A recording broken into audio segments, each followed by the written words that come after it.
का? अरे Hitler Hitler नहीं चला तो मोदी भी नहीं चलेगा। अरे मोदी भी नहीं चला तो शाहविया नहीं चलेगा। अरे शाहविया नहीं चला तो फडणवीस बिडणवीस नहीं चलेगा। अरे शाहविया नहीं चला तो फडणवीस बिडणवीस नहीं चलेगा। अरे फडणवीस बिडणवीस नहीं चला तो शिंदे बिंदे नहीं चलेगा। अरे शिंदे बिंदे नहीं चला तो धर्मेंद्र बिर्मेंद्र नहीं चलेगा। अपेक्षा करत आहेत त्याच आंदोलनाला पाठिंबा देण्यासाठी ज्येष्ठ पर्यावरणवादी शास्त्रज्ञ सोनम वांगचूक हे 20 ते 21 दिवसापासून आमरण उपोषण करत होते। त्याही आमरण उपोषणाची दखल त्या निष्ठुर सरकारने घेतली नाही। त्याचबरोबर काँक्रोच जनता पार्टीचे संस्थापक अध्यक्ष अभिजीत झिपके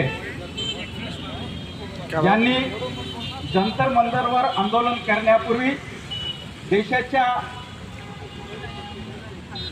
विविध भागातल्या प्रांतातून त्या प्रांताच्या मुख्य शहराच्या ठिकाणी त्याची दखल न घेतल्यामुळं त्यांना नाईलाज असतो दिल्लीच्या जंतर मंतरवर बसण्याची वेळ आली।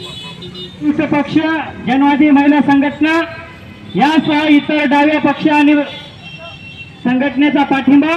प्राध्यापक प्रल्हाद इंगोले मागे काही गेल्या दिवसापासून दिल्लीमध्ये जंतर मंतर या मैदानामध्ये सोनम वांगचूक यांचं आमरण उपोषण आहे। त्या आमरण उपोषणाला पाठिंबा देण्याच्यासाठी आज या ठिकाणी महात्मा फुलेच्या स्मारकाच्या पुढे नांदेडमधील विविध पक्ष संघटना पक्षांचे नेते कार्यकर्ते ज्या ज्या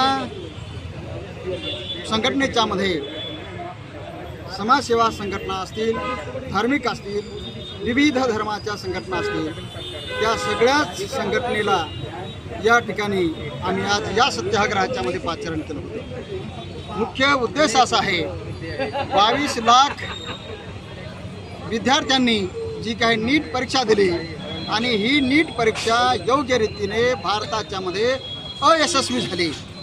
त्या परीक्षेच्या मध्ये जवळपास 20 विद्यार्थ्यांनी आत्महत्या केल्या। या आत्महत्या केलेल्या विद्यार्थ्यांच्या पालकांची अवस्था काय झाली असेल आणि जे शासनाने ही परीक्षा घेत असताना जी फीस अवलंबवली होती आणि ही परीक्षा पुन्हा घेण्यात आली। पुन्हा घेण्यात आल्याच्या नंतर पहिल्या परीक्षेचे पेपरची फीस, नंतरच्या पेपरच्या परीक्षेची फीस, हे विद्यार्थ्यांच्या पालकावर हा फार मोठा भुर्दंड आहे।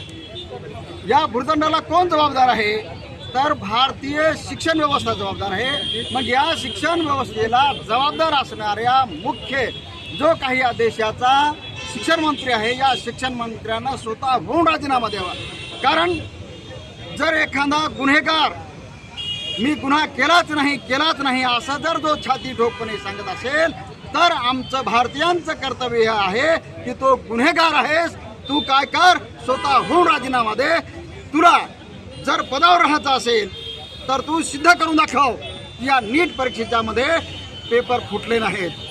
परीक्षा होण्याच्या अगोदर जर 8 दिवसांना जर पेपर फुटत असतील तर याच्या एवढी लाजिरवाणी गोष्ट कोणती आहे?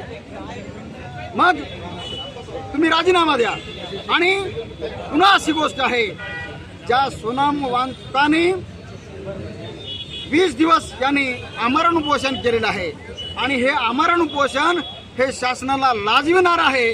त्यामुळे काय करतं शासन हे सकाळच्या 7 वाजता सोनम वांगचूक यांना जंतर मंतर या मैदानावरून पांढरे कपडे झाकून त्यांना नेतं। अरे पांढरे कपडे, तुमच्यामध्ये जर हिंमत आहे तर पांढरे कपडे कशाला दाखवता? उघडण्या ना, तुमच्यामध्ये दम आहे का?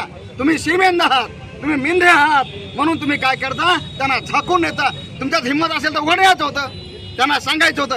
न्यायालयाचा आदेश काय होता की सोनम वांगचुक यांच्या तब्येतीची काय करा, काळजी घ्या.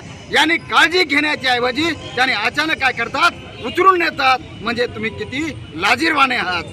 दुसरी गोष्ट अशी आहे, महाराष्ट्रामध्ये पण सुद्धा काय होतं पहा, शिक्षकाच्या पात्रता परीक्षेचे पेपर फुटतात.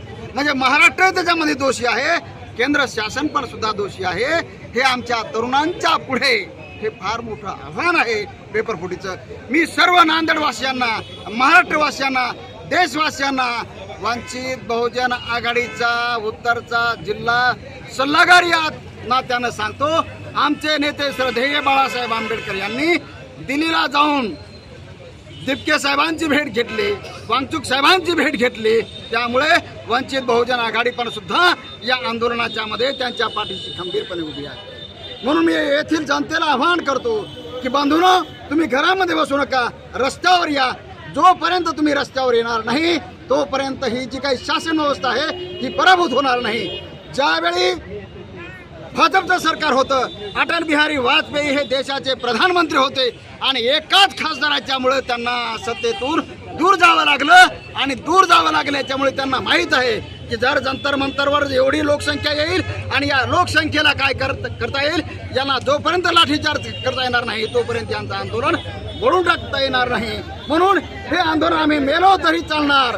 बाबासाहेबांनी सांगितलं आहे, कापलो गेलो तरी सोडले नाही तुला. आम्ही बाबासाहेबाच्या औलादी आहोत, आम्ही बाबासाहेबाच्या चळवळीचा इतिहास आम्ही घेऊन चालणारे पुढे आहोत. मेलो तरी 72 हे नीटचं जे काय आंदोलन आहे असं चालू राहील असं मी या देशातल्या जनतेला आवाहन करतो.